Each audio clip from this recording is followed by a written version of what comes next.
What's up, guys? Welcome back to a brand new episode. I'm your host, Disco, and today is the day. It is the home stretch. In reality, it's my third attempt of doing this video, but still, it is the home stretch for the election, the 2024 election. Now, we got a lot riding on here, folks, so we're going to just dive right in and make it short.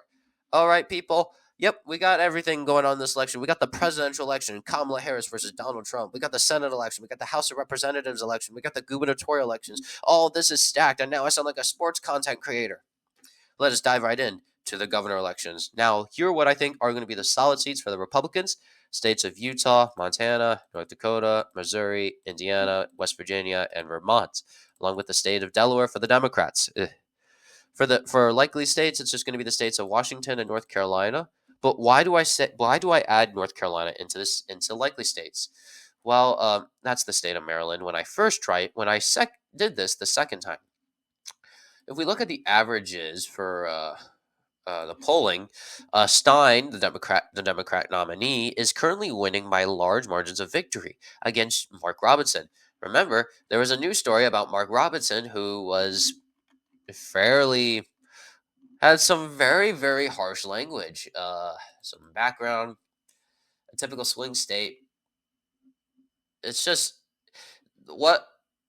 So this is what, according to Wikipedia. However, quote, however, Mark Robinson has become embroiled in numerous controversies since becoming the nominee, allowing Stein to open up a large and consistent lead in polls. As such, the Democrat candidate is widely considered in the favorite to win. That's why.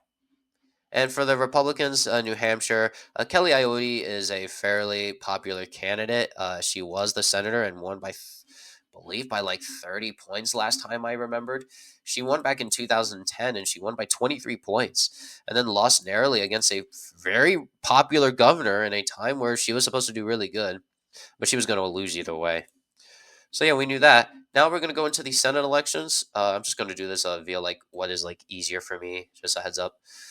For Republican states, solid, it's going to be the states of Utah, Wyoming, Nebraska Special, Tennessee, Mississippi, North Dakota, Indiana, and West Virginia.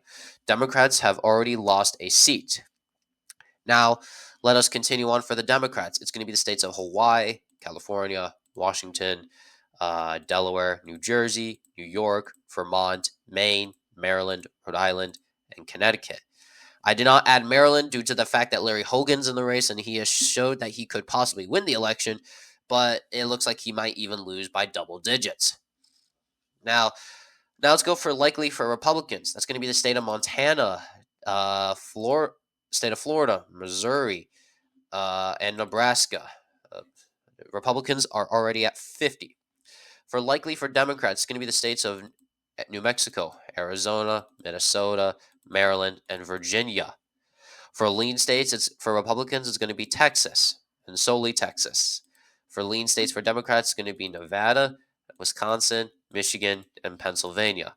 For the tilt states, it's either one. It's going to be Democrats are going to most likely win the seat in Ohio. I do wonder. I am looking at this race very, very closely, and I honestly, Brown could lose this fairly easily. If we look at previous polling errors in the state, we could see that. Here, let me just show you here. It doesn't allow me. Okay, yeah, it doesn't allow me. But let's just go back to 20. I need the presidential election. Actually, I do need the Senate. What am I thinking? Vance won the state by 6 points, which is 2 points lower than Trump did. But actually, they did a pretty good job. Actually, I'm not gonna beat around the bushes on that one. But if we look in 2020, when everybody just absolutely got the election wrong,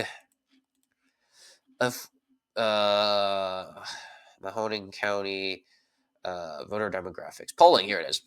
Everyone had it by 1 point, and then what ended up happening? He ended up winning the state by 8 points. Actually, Biden barely made a dent in the state. So that's why I think he could possibly lose. I already did the House of Representatives election because I did this the first time. I messed up, and then my video source, and then my the stuff I used to edit my videos did not work. And then once I started doing it again, I filled it out. I went through the whole process. That took about 10 minutes alone with you guys. So And now you have a complete version. What are some areas that you should consider? Well, Maine's second congressional district still goes Democrat, despite it going for Donald Trump. I still have that one lone congressional district be for Republicans here. While Democrats are most likely going to gain one, two, three, four seats. Democrats are most likely going to keep a lot of their seats in the New England area, though, mainly in New Jersey and Pennsylvania. I know probably Pennsylvania's not New England, but it's going to be in the Rust Belt region. Michigan is going to go for a Republican majority as Slotkin is retiring. The seat's probably going to go Republican.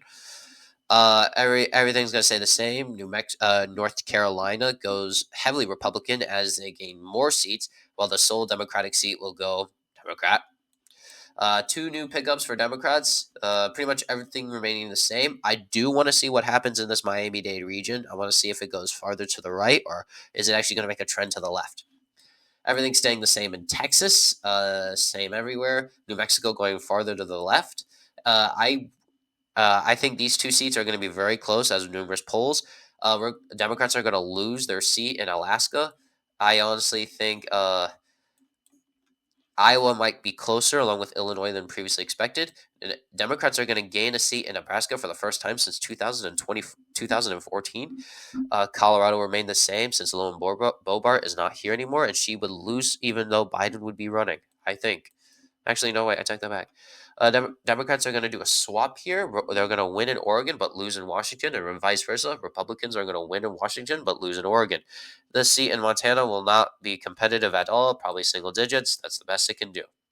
Nevada will go slightly more to the left, probably more than 2018, since it has incumbents. The first election after a redistricting cycle is always the hardest. And then finally, Democrats will most likely win more seats in California because they've been steadily growing. There is a chance where Republicans could actually gain a seat or two. Mainly, they could keep all of their seats. These two seats here, the 13th and I believe it's the 21st, 22nd, something like that. And then they could gain a seat here in the Los Angeles suburbs. But I do think Democrats are going to win the House of Representatives, but it's going to be a narrow majority, and it just all depends on what kind of polling error we're looking at. And then we're going to go into the big dog, the big office, the Big Apple.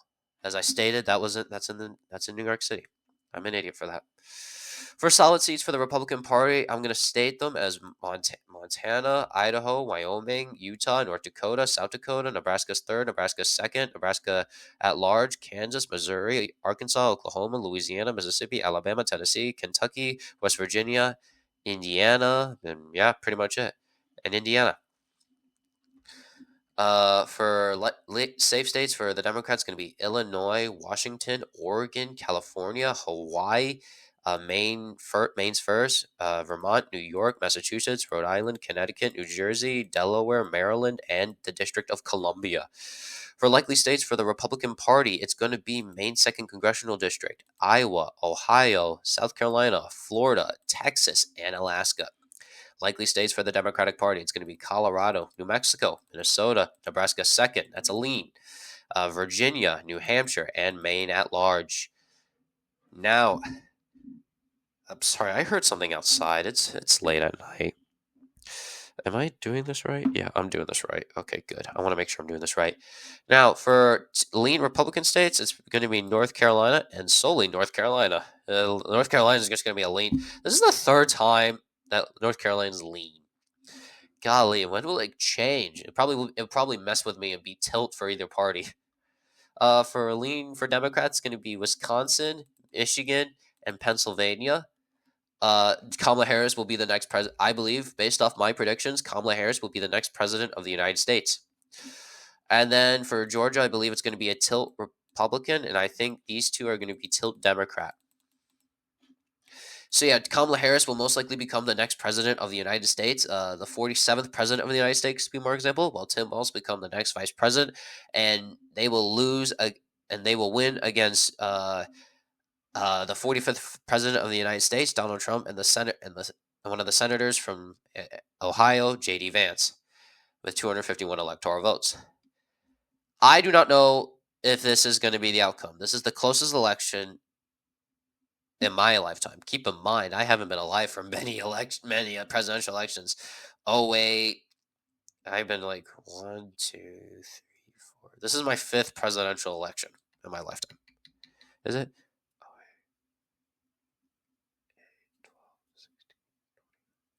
Yeah, this is my fifth presidential election, but this is the second one I actually get to see, and this is my first one I get to vote in. This is crucial. The threat of democracy is at stake. Okay, that sounds really bad. I worded that wrongly. There is a threat to democracy, and this channel will not really endorse a candidate, since it's its policy not to endorse a candidate, but we will endorse the idea that democracy, like Joe Biden said, democracy is fragile. Democracy is at stake. We are fighting for democracy, ladies and gentlemen. Let's go out there and vote. Let's go out there and make a change, so therefore democracy can survive. Because that's what we're fighting for. We're fighting for democracy. We're fighting for our rights, and that's what we're going to be fighting. Let's go out there and fight for it. This is what I got for you guys for the 2024 presidential election. This is what I got for you. So thank you all so much for watching. Please hit that like button and hit that ding dong notification. Please hit that subscribe button. My apologies. Please hit that subscribe button and hit that ding dong notification bell for all your new favorite videos from the Great Lakes analysts. And I will catch you all next time, when after the 2024 presidential election, we will analyze every single little bit of it, and we will make sure who won the election. We'll make sure which areas improved, which voter demographic, and so on and so forth. Thank you all so much for watching. Have a nice day, everyone. And remember to go out and vote.